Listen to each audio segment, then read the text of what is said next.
Some open doors are actually traps. Some closed doors are actually blessings. Some opportunities, they look great, but they're actually traps. Some rejections, some dismissings, sackings, dumpings are actually blessings in disguise. It wasn't the devil that shut the door. It wasn't the devil that did anything.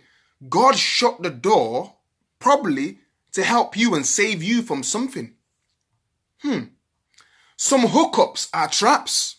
Some breakups are blessings in disguise.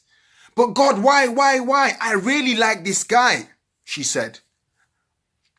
God said, I see the road ahead and I have something better for you instead. There's nothing wrong with the guy, but he wasn't the right guy for you. Believe me, I speak the truth.